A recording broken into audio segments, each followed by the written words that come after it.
What's up, everybody?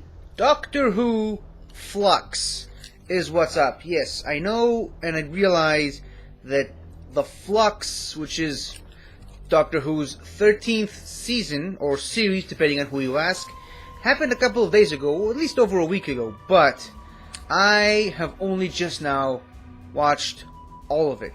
Just for context, I'm doing or rather, used to do a Doctor Who recap show, a weekly show every Monday, where we started from all the way back in the Christopher Eccleston series a couple of months ago, and sort of started to make our way up through the Tennant era, Smith era, and we were already up to Capaldi's era when some personal things have happened between me and the associate people. Everything's okay, everything's fine. We just collectively have agreed to go on hiatus until the new year and see where we go from there. And I fully intend to make sure we all finish those recap shows because I really enjoy doing them. And for context, my friends who are doing these shows with me, they haven't seen all the Capaldi era and almost none of the Whittaker era. So I certainly intend to make sure they stick to the plan, and or rather, to hold them to the mark, to quote the Capaldi Doctor. So, while we were doing the rewatches, I purposefully avoided watching Doctor Who Flux, because it would have been out of sync with the way I was already watching Doctor Who at the time. And I've already watched all the way up to the Timeless Children by the time we started it. And once we started doing the rewatches, I finished all the Whittaker era and started with the episodes I didn't see, starting with Revolution of the Daleks, and then, obviously, as I mentioned, Doctor Who Flux, which I watched all 6 episodes last night. And it kind of killed me a little bit, but I'm glad I did it because I don't know how I could have possibly have waited a week in between each of those episodes. I'm so happy that I watched all 6 of them in one go, and like one serious binge. Now, I do have my thoughts and opinions on Doctor Who Flux, technically the 13th season, and I'm going to do a bit of a review on Doctor Who Flux. I'm going to go episode by episode, say a few things about each episode individually, and then I'm going to give my overall thoughts on what I thought of Doctor Who Flux in general. First of all, initial reaction to it, I liked it. When they first announced it,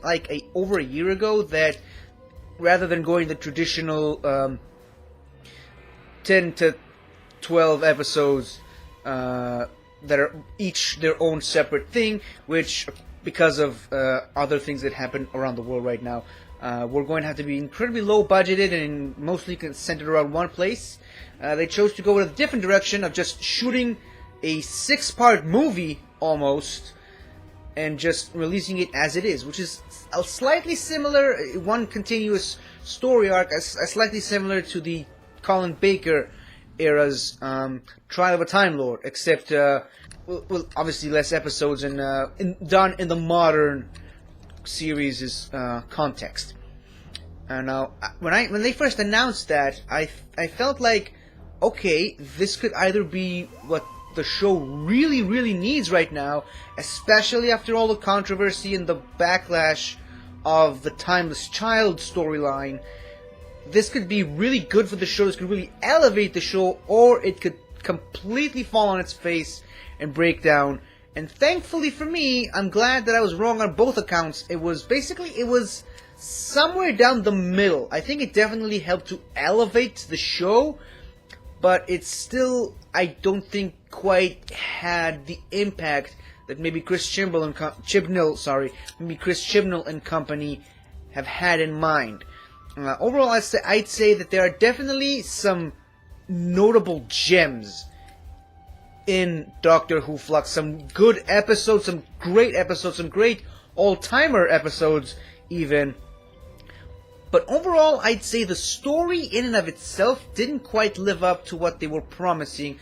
I felt it was, it's kind of par for the course right now with Doctor Who. A little bit convoluted, a little bit juggling too many characters at once and trying to do too many storylines at once, which is sort of how I felt going out of Avengers Endgame. And when something that you just, a project that you just did is being compared to Avengers Endgame, I mean, it's kind of the best form of sort of negative flattery, in a way. But going in episode order, starting with the Halloween Apocalypse, I liked it. It was a very solid episode, a very good season starter, season opener, a great setup to everything that was going to come right after it. I enjoyed the character of Carvanista, and I really liked Carvanista and his whole character story throughout the Flux. Just one really thing that bothers me about Carvanista, though, you introduce an entire new species, the species that Carvanista belongs to, that I cannot remember the name of at the moment, which kind of sums up my problems with it in and of itself, is that you introduce this new species, and it's a great design for the species and a great concept of each of these dog-like aliens needing to pick out a human to protect because of man's best friend and that whole connection. I feel like it was a great idea and concept. My only problem with it is that we didn't really get to see too much of that species. Case in point, I don't even remember the species name. And full disclosure, I did not take notes before starting this. I'm just doing it completely off my memory. So yeah, I do not even I cannot really tell you right now the name of the species that Carvanista belongs to. That's why I keep calling them the dog people. And I really would have liked to have seen more of the dog people. Maybe there are different variations of them. Do they all look like Carvanista? Are there different, variations of the species similar to dog breeds? Are there members of the species who resemble more German Shepherds or Golden Retrievers or Yorkshires or Poodle? Because, like I said, they're all dog-like. So do they all look like Carvanista, only with a few slightly differences? Or are there completely different variations of the species?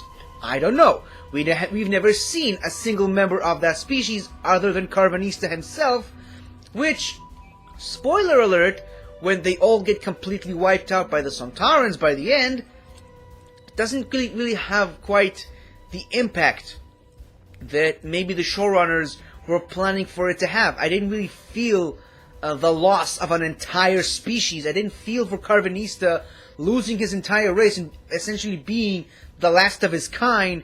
It didn't have that kind of an impact on me, because again, he's the only one I've seen from that species. And I know we see billions of their spaceships, but we don't really get to see the pilots. And so, for all I know, he was already the only member of his species. We didn't get to see any family or friends or just other people from that species. And that really bothers me when, in Doctor Who, when they introduce an entire new race, but they only really show you like one or two people from it and expect you to accept the fact that there's like billions and billions of them. They're their entire race. That bothers me. I liked the introduction of Dan. I liked the opening of the Halloween Apocalypse. It didn't really quite felt like a Halloween episode. I mean, there was like a few minutes devoted specifically for Halloween at the beginning. But yeah, Doctor Who has never really done a Halloween-centered episode, as far as I can recall. Maybe there's something I'm missing or overlooking, but as far as I know, they never really did a Halloween-centered episode. So it would have been nice to get a more Halloween-ish Halloween Apocalypse. But like I said, it's a great setup. We get the great introduction to all the different characters who we're going to be on this massive journey with for the remainder of the season. The Flux, we get to see all the main power players and all the pieces of the chess, well, almost all of them, all the pieces of the chessboard that we're going to get to see the game itself play out over the course of the next 6 episodes. I enjoyed the introduction of the Ravagers, but again, very similar to Carvanista. I wish we got to see more, we got to understand more of Swarm and that whole species. Again, great design for a species, great lore with them being able to basically melt people by touching them, and that moment where Swarm essentially dust someone, basically like Thanos, even though he kind of looks a little bit more like the Red Skull for obvious reasons, but he essentially dusts someone and absorbs them to kind of reclaim his own form, which is very similar to Emotep from the Brendan Fraser Mummy movies. I would have liked to have seen more of that. Is there like a piece of his ultimate appearance missing, and he can only really obtain his full look by melting people, or rather dusting them and absorbing them? Guess we'll never know. But yeah, we only get to see 2 of these Ravager characters, which may or may not be tied into the Ravagers from the 9th Doctor Big Finish story that happened about a year or so ago. Maybe there's some connection there. I mean, they do have similar interests, but again, like I said, alien races in Doctor Who are some of my favorites, but I don't really like it when they introduce a species but don't really show us too much of it, or rather explain the backstory. And clearly there's some history between Swarm and some of the previous incarnations of the Doctor pre the William Hartnell era, during the Division era, potentially maybe even the Joe Martin Fugitive Doctor, which again we never get to see, and it would have really helped us to understand the conflict between them. When you watch the Doctor battling the Master, even if it's John Sim and David Tennant, if it's Roger Delgado and John Pertwee, even if it's Jodie Whittaker and Sacha Dhawan, you know that there's history between these 2 people, between these 2 characters, and it really helps the conflict. And both characters are fully aware of their history, their personal history, and so in the case of Swarm, it was like the Master, but it was kind of one-sided, really. It was Swarm knew of all the history that he has with the Doctor, but the Doctor had no idea. She never met, as far as she knows, she never met this person before. She never really understood why he hates her so much. When it comes to the Master, she knows why she has this antagonistic approach to her. She knows why the Daleks hate her. She knows why the Cybermen don't like her. She knows why the Sontarans despise her. The Swarm, it was like no connection. So I really didn't like that part of the episode. But overall, I'd say, like I said, it's a very solid episode. I love the cold opening of just the Doctor and Yaz hanging upside down, and then having to free themselves, but basically riding on that thing that kept them suspended in space. I like that. I really enjoyed that. And if you think that scene looked a little too goofy or ridiculous, something that popped into my head when I was watching it, just remember that there is an episode of David Tennant that kinda opens with him and another person who thinks he's the Doctor essentially being dragged across the street from a rope by a Cyberman beast creature. And it's basically the same thing, only with flying platforms on a acidic planet. It's basically it. But yeah, I really enjoyed the hints that something might be wrong with the TARDIS, with all these different doors opening in different places, and the TARDIS itself being reshaped and reformed. It's a shame they never really carried it onwards beyond the 6 episodes of Flux, but we'll get to that later. Next episode, first of all, let me just say that I really enjoy the fact that they keep revealing the title of the next episode by the end of the episode, in the next time segment of each episode. I really like that it's harkening back to the Hartnell era of telling you what the name of the next episode is going to be. I'm not telling you what happens in that next episode, but it really helps you kind of formulate in your mind what's going to happen in the next episode. But yeah, War of the Sontarans, the second episode. It's great to see the Sontarans back.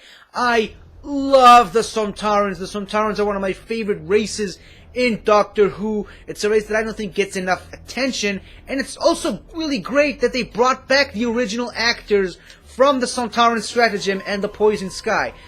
Obviously, the actor who played General Stahl and Commander Score. Obviously, the actor who played Commander Score went on to keep appearing more and more in Doctor Who as Strax, and then they brought them back, and it makes sense that they sound the same and that they're using the same actors, because guess what? Sontarans are meant to be clones.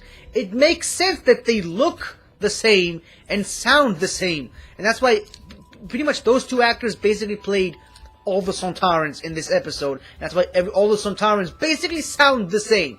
And I really like the design of the Sontarans. I wasn't really too much of a fan of the David Tennant / Strax design of the plasticky blue tiny midget trolls that don't really look too scary or intimidating. I love that they brought back elements from the original Commander Lynx, and they even make a reference to Commander Lynx in the Sontaran episode. I liked the more scary, more intimidating Sontarans. Some of them even look a little bit bigger than the David Tennant era Sontarans. And yeah, I just missed the times when the Sontarans were these big, massive brutes that could easily take the Doctor in one-on-one, hand-to-hand fight. But yeah, this is the War of Sontarans is either my favorite or second favorite episode of the Flux. Again, like I said, I love the Sontarans. I love that basically they're kind of fulfilling the prophecy that was sort of maybe prophesied by Peter Capaldi on what would have been his regeneration. Because remember, in the Doctor falls after he finishes destroying all the Cybermen, and Bill brings him back to the TARDIS, and he starts to wake up and regenerate. Literally, the first thing he says, the first thing that comes out of his mind is, Sontarans preventing the course of human history.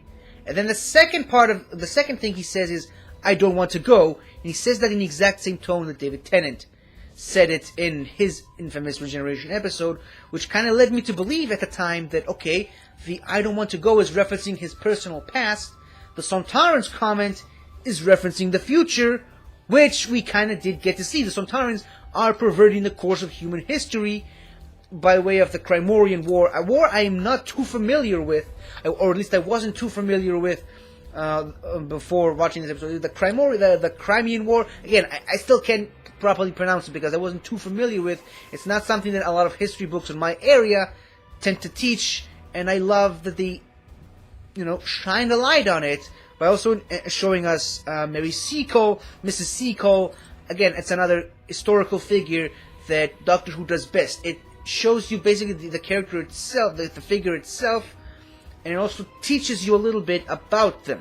And I think sort of reshaping the Crimean War, replacing the Russians with Sontarans, I think really, really worked and really functioned well with the Sontarans, or rather with the idea of what the Sontarans. And I just love the fact that one of the Sontaran commanders just basically goes, we felt like it was the best time to test out this new time-traveling stratagem of ours.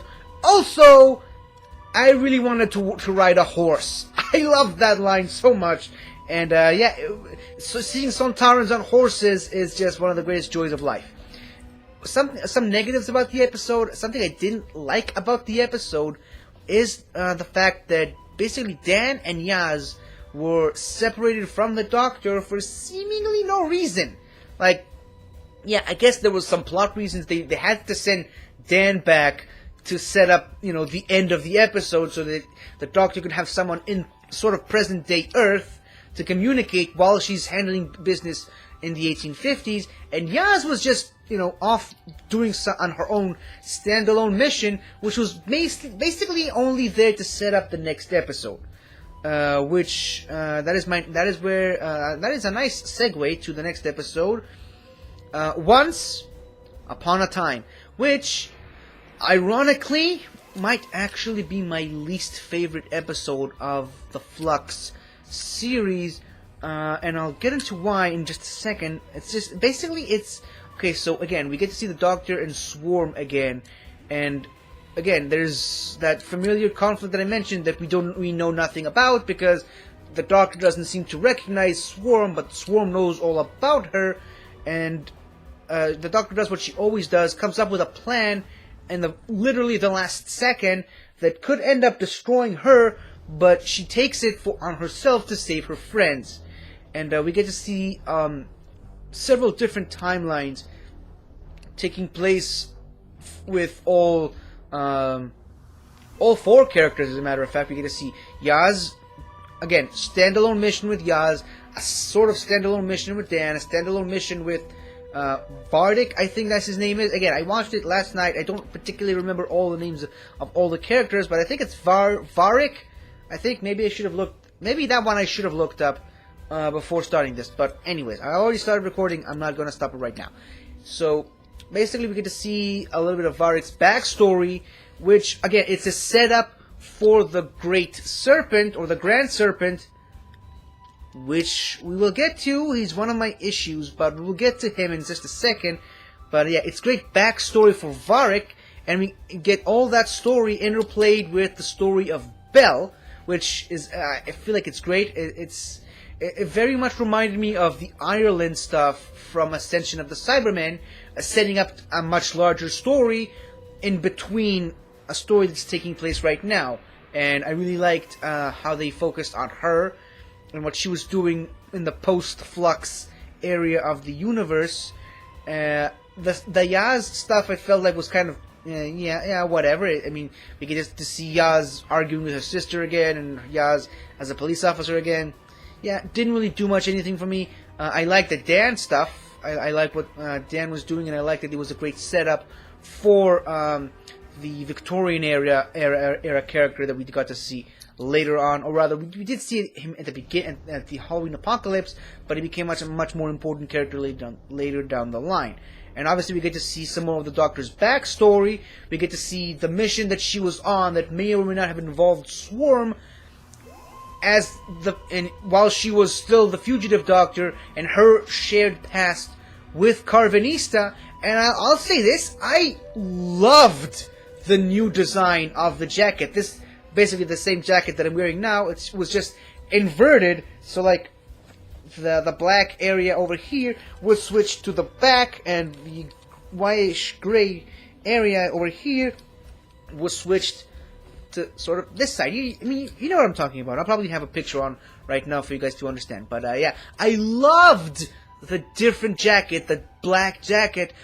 I wish maybe Jodie Whittaker would use that in one of her 3 remaining episodes that she still has. I loved the inversion of that thing, and I love that a lot of Doctors have an alternate wardrobe that they sometimes go with. For example, you have David Tennant with the blue-ish suit. Obviously, Capaldi had more wardrobes than you can count. Obviously, Matt Smith had his wardrobe change in the second half of Series 7. Sylvester McCoy also had a change of wardrobe. Tom Baker had a completely different wardrobe in his final season. So yeah, this being Jodie Whittaker's final full season, I liked the different outfit. But other than that, the episode itself really didn't do much for me, other than just, it's weird to use that word when you're talking about a 6-episode miniseries, but it kind of felt like filler. In a way, it felt like it was just a stand-in episode to give us some backstory on some characters and a lot of setup for things to come. Like what I mentioned with the Grand Serpent, and seeing how Varick fell from grace, essentially, and some history with the Fugitive Doctor. And I just love the 13th Doctor's interaction with the Fugitive Doctor. I think the Fugitive Doctor is a character I wish we get to see more of, because I feel, at first, it kind of got me by surprise, but the more I thought about it, though, when you really think about it, it's basically just another Doctor that we can have stories from and enjoy them. So yeah, maybe they can turn it into a Big Finish series. I'd listen to that. Maybe they can turn, now that Russell T Davies is coming back and he's planning to expand the Doctor Who multiverse, potentially we can have stories featuring the Joe Martin as the Fugitive Doctor, stories taking place way before the events of Fugitive of the Jadoon. Like, again, that's a character. I mean, it's another Doctor for us to enjoy, so I can't really fault it too much. Which is why another big disappointment from this episode is that, again, they showed us the Fugitive Doctor again. I loved seeing her come back again, but we didn't get to see too much of her. We only saw her for like a few minutes in the mirror, and we were supposed to assume that the rest of the event that played out with Jodie Whittaker playing the part, it was actually the Fugitive Doctor, and we get to see glimpses of that. But again, I would have loved to have seen more episodes featuring the Fugitive Doctor, potentially more episodes featuring her against Swarm, so we can get some more of that much-needed backstory. Now, moving on to what could potentially overthrow War of the Sontarans as my favorite episode of the Flux, Village of the Angels. Chris Chibnall did something that I didn't think was possible at this point. He actually went and made the Weeping Angels scary again. I felt terrified of the Weeping Angels. Obviously, the Weeping Angels, I compared them at times to slasher movie villains. They start out really great and terrifying with a great concept, and it's just the law of diminishing returns after that. They keep getting progressively less scary the more they show up, to the point where they're no longer really threatening. And somehow, I don't know how Chibnall did it, but he actually found a way to make the Angels scary again. I was legitimately terrified of the Angels. I was scared for the companions. I was scared for the Doctor.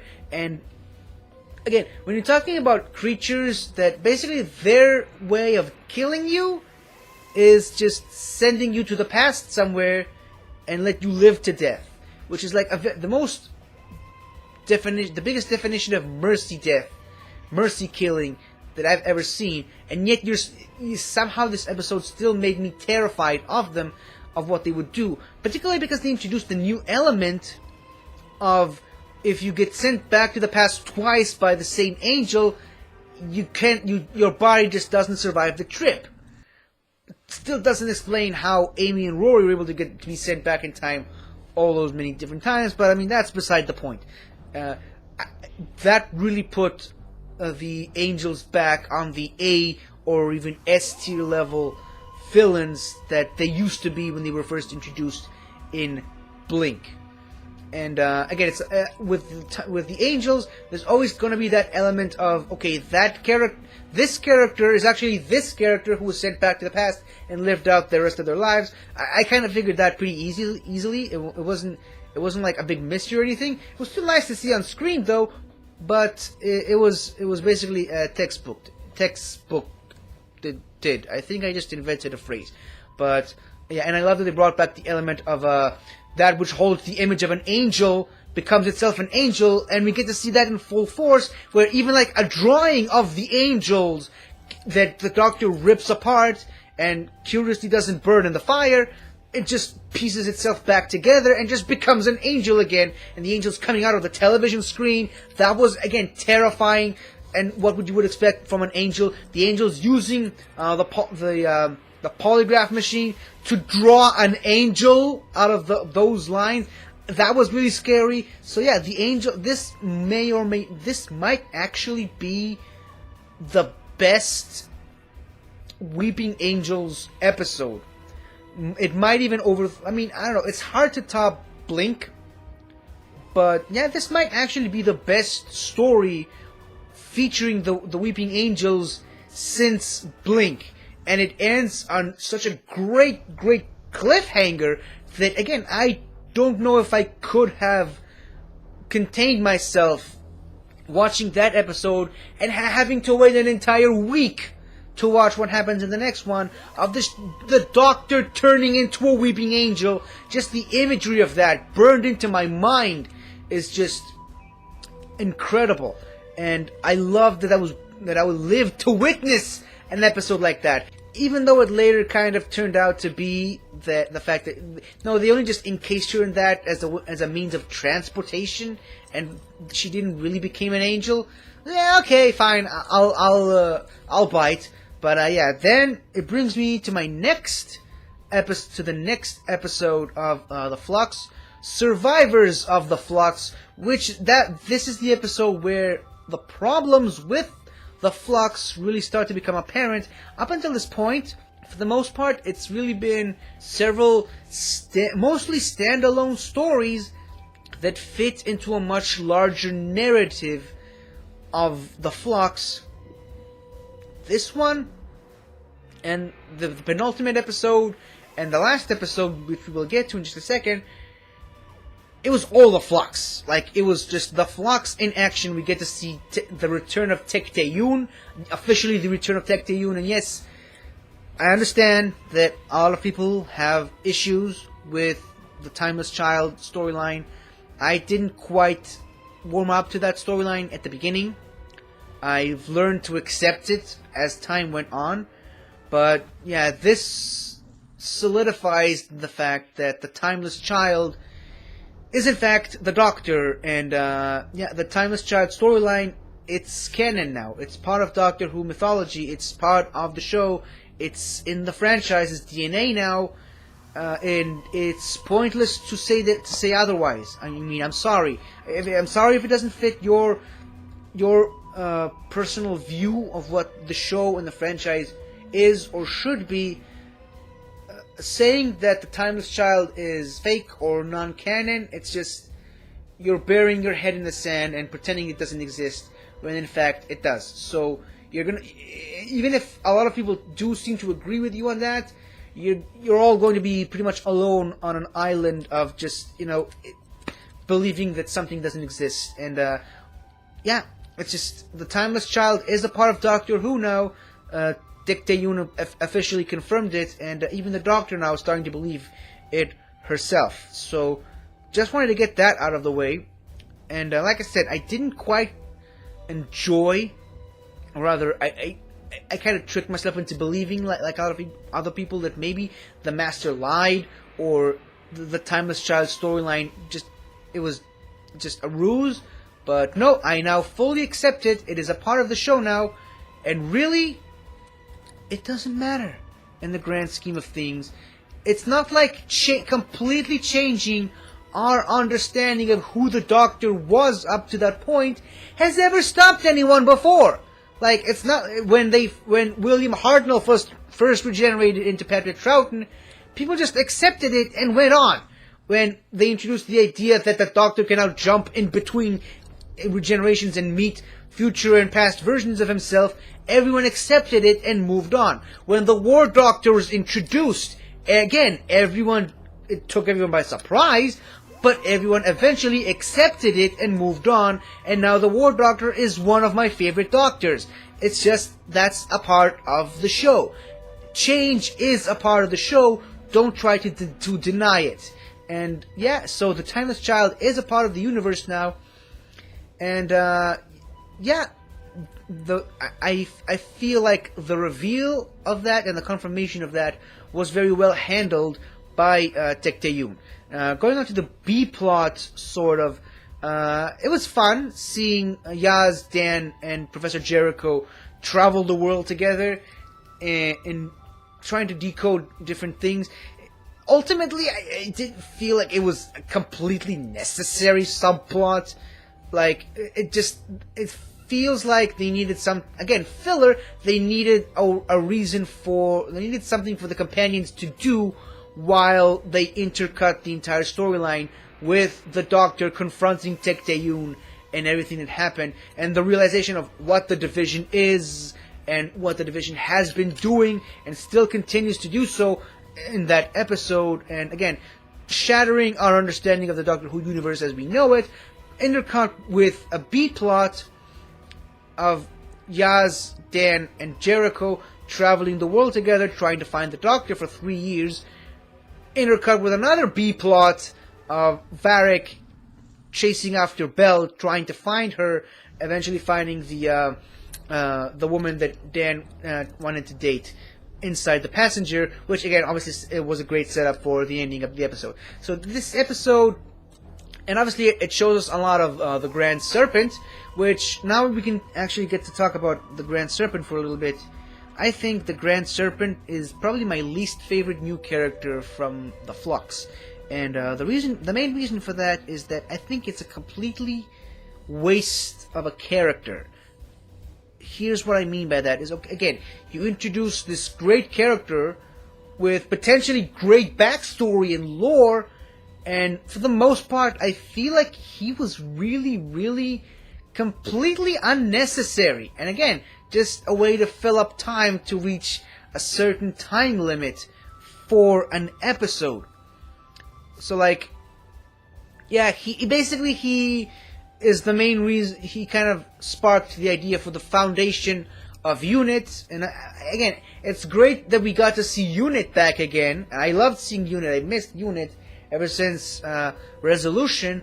But that being said, I mean, again, we already knew Unit exists, and if you want to bring Unit back, you want to bring Kate Stewart back, which thank God they did. Ultimately, his role in it was kind of minuscule, and it didn't really matter.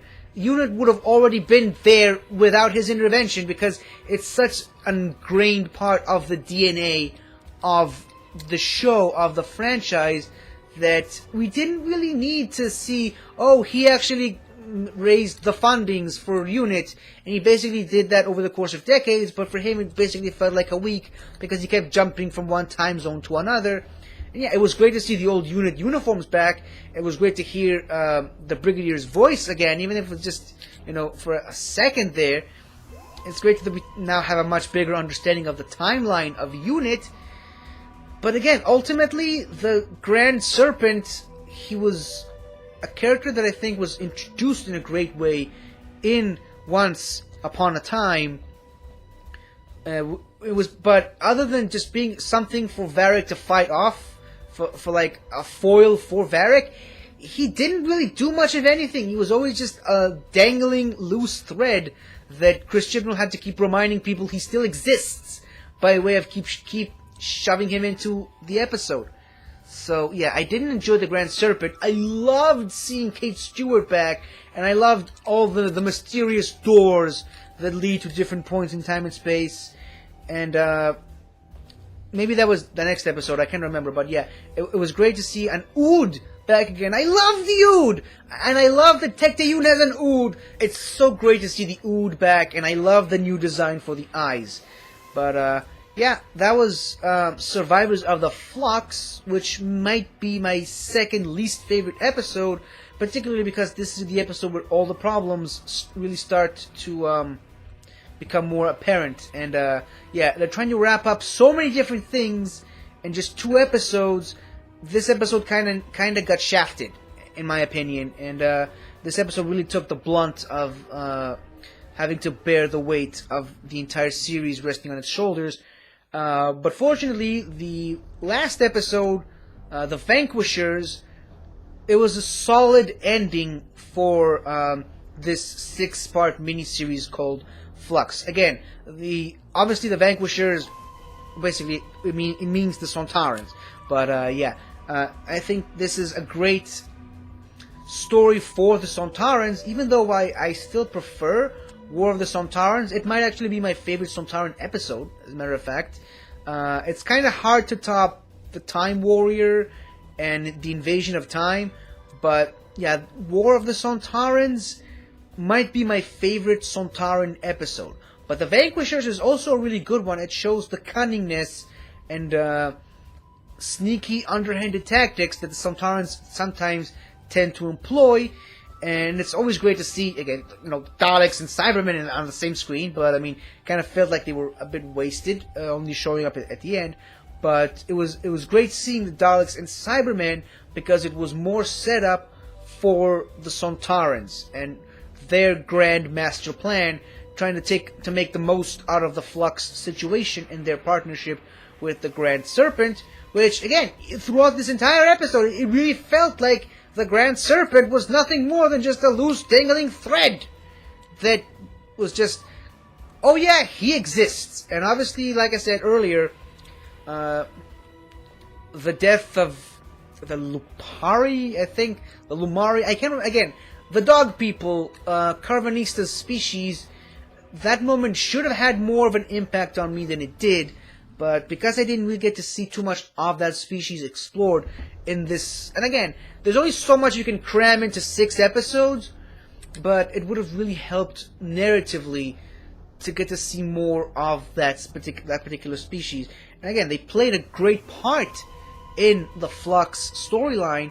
It's just, it didn't really feel for them what I wanted to feel for that particular species. And first of all, it's great seeing the Doctor being in 3 different places at once, and it really does play to the fact that Jodie Whittaker, her Doctor, something that's very special about her is the fact that she keeps talking to herself all the time, almost like she's got multiple different voices, multiple different timeless children in her head, if you will. But yeah, it's always like she's always talking to herself, and she's got multiple voices in her head, and we get to see that in the episode where there's 3 Doctors, and not 3 different Doctors with 3 different personalities, not 3 different generations. It's 3 of the same Doctor, 3 Jodie Whittaker Doctors interacting with each other on screen, which was great to see. And I love the reunion between her and Yaz again, and Kate Stewart, and just that whole combination of so many storylines, which most of them were done right, a lot of them didn't. But yeah, as far as the Vanquishers, it was a solid ending to what was a pretty shaky 6-part miniseries. But yeah, I feel like the Flux was satisfying to me as a Doctor Who fan. There's still, again, some storylines I wish would have ended better. I wish the Grand Serpent would have made me... I'll say this, if the Grand Serpent was introduced in any other storyline, I feel like I would have liked him much more. It feels like he would have been a much better character, aside from... because he wasn't just thrown in there just for context and filler, and to show us, you know, the rise of Unit and eventually his downfall. And the whole part about him having operatives with a snake tattoo on their arm, placed across strategic key points around the Flux, that could have been done better. I mean, again, if he was a villain in a completely different storyline, a completely different episode, I feel like it would have made him a much better character. And it would have really elevated the story he was in, as opposed to just making him feel like a loose dangling thread that even the Doctor herself at one point was like, oh yeah, I forgot, one last thing I need to take care of. He felt completely wasted. It's a great design for a character that just completely didn't feel necessary in the story it was in.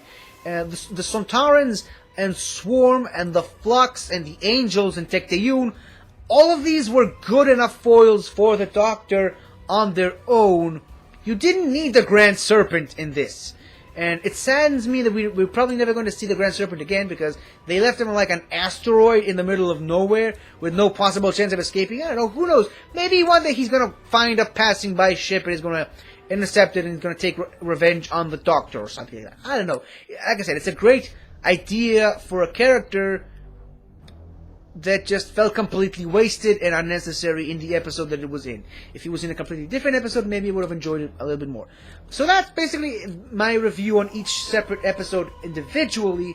Now I'm going to go and address the Flux situation as a whole, and there's a glaring problem that I've purposefully tried to avoid talking about throughout this entire review, and well, here's why.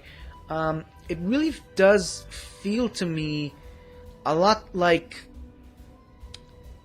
the biggest problem with the Jodie Whittaker era is the fact that the main thing people are going to remember from the Jodie Whittaker era is that this is the era that introduced the Timeless Child storyline. And while I have said repeatedly in this video in and of itself that I have grown to warm up to that storyline over the course of many months, I don't want this to be the thing that people remember from the Jodie Whittaker era, because I really do believe that Jodie Whittaker is truly one of the really good Doctors we've had. I mean, case in point, clearly I'm a Jodie Whittaker fan, but Jodie Whittaker is one of the really, really good Doctors, and the Flux really elevated her far beyond what she was, I believe, in her first season. I think she was much better as a Doctor in her second season, but the Flux really does help her character. But again, I don't want when later down the road, when like 5 more Doctors have now been introduced after Jodie Whittaker, I don't want the thing that people most remember the Jodie Whittaker Doctor is the fact that she introduced the Timeless Child storyline, because you're more talking about the showrunner and the stories that she was in, as opposed to talking about the actual Doctor herself and the contributions she made to the character. No one really is going to talk about the fact that she constantly talks to herself, and she's the first woman Doctor, and something that we don't really get to see a lot from the Doctor, something we have seen with other Doctors, but this Doctor in particular, the brilliant, genius, inventor Doctor, that she built her own sonic screwdriver, and there's such a huge emphasis on inventing and scientific advancements with this Doctor, something we don't get to quite see with some of the other Doctors. But yeah, all the great contributions that Jodie Whittaker has brought to the role that I just mentioned, I feel like all that is going to get shoved down the wayside, or swept under the massive rug that is the Timeless Child storyline. That's what people are going to remember this Doctor going forward. And again, if people only remember Matt Smith as, the Doctor that stayed on Trenzalore for 900 years, or rather the Doctor that brought back Gallifrey, that's fine, but you're completely ignoring his quirkiness and his character trope, and the whole bow ties are cool, and that he really brought ridiculousness to the Doctor, something we haven't quite seen from the modern Doctors up to that point. And it's like, if people only remember Tom Baker for the scarf, fine, but people completely ignore the fact that this is the Doctor that basically saw the genesis of the Daleks. He went on the quest for the key to time. He did all those things, and he did that everything with a smile and not too much of a serious approach to life. Which is something that I believe still carries on with modern Doctors today. If people only remember the John Pertwee Doctor for being the Doctor who was on exile, completely ignoring the fact that this Doctor basically brought action and James Bond-ness to the Doctor era with his Venusian karate, which, Jodie Whittaker is still using to this day, just saying. But yeah, the Doctors, each and every single Doctor in and of themselves, is so layered and so multifaceted that it bothers me that people only choose to focus on one specific aspect of a Doctor, and in Jodie Whittaker's case, something that was completely out of the actress's control. So that's not something she brought to the role, that's something that the showrunner she worked with brought to the franchise. And I feel like when Jodie Whittaker was first cast as the Doctor, the first female Doctor, there was a lot of backlash. Even though people tried to ignore it, it was still there. It was still very much apparent, and it was all throughout her first season. So it kind of felt to me that Chris Chibnall did a massive course correct, and by way of he wanted to shift everyone's attention from the fact that this is the first female Doctor, and he wanted everyone to focus on something else that make his personal stamp on the franchise by introducing the Timeless Child storyline, and that really drew in a lot of the fire from Jodie Whittaker being the first female Doctor. But obviously, people being what they are, they continue to criticize Jodie Whittaker as not being a great Doctor, while also drawing all the fire they can to the Timeless Child storyline. But yeah, like I said repeatedly, it's unfortunate that this is what people are going to remember from the Doctor. But I don't care, because like I said, I really like Jodie Whittaker's version of the Doctor. I like her take, I like her quirkiness, I like her unstable, talking to herself attitude. I like that she keeps talking about several different things at once, and that's just a quirky character trait that she brought to the Doctor. That's hers, and no one's ever going to take that away from her. But obviously we got to talk about the reveal at the end of the Vanquishers, where she literally talks to time with the black jacket that I mentioned. And again, it's our sort of a retread of Planet of the Dead, where the woman told the 10th Doctor that his song is ending and that he will knock 4 times. And yeah, it was basically telling the Doctor how he's going to die. It's basically kind of the same thing. Time literally tells the Doctor that her time is running out, and beware the forces that are massing against you and their master. I mean, you don't really need to be a rocket scientist to figure that out. But yeah, it kind of bothers me a little bit that they're retreading that same storyline. I mean, when Matt Smith was announced that he would be regenerating, they didn't really overblow it the way that they did with Tennant, and it was great that they did it with Tennant, because that was for a very long time something that's signature specifically to him, and now they're doing it again with Jodie Whittaker, which I'm not really a big fan of the fact that they're doing this again. And even you could argue that, okay, we saw Peter Capaldi's eyes during the Day of the Doctor. You knew that there's another Doctor coming after Matt Smith. And obviously these things are announced months in advance of us seeing the actual episodes. And even with Peter Capaldi, after he announced that he would be leaving, you get to see glimpses of that. We get to see kind of him sort of regenerating in the Monks trilogy of episodes, The Lie of the Land. And we get to see hints of him starting to regenerate towards the end of his last season, but nothing quite like this, like what is happening right now with Whittaker, and like what happened with Tennant, that they basically tell you, oh yeah, this Doctor's going to change, be ready, and it's going to be the Master again. So yeah, I don't like that they're retreading that story thread, but other than that, like I said, I enjoyed the Flux. It was enjoyable, it was fun, it was exactly what I needed from Doctor Who right now.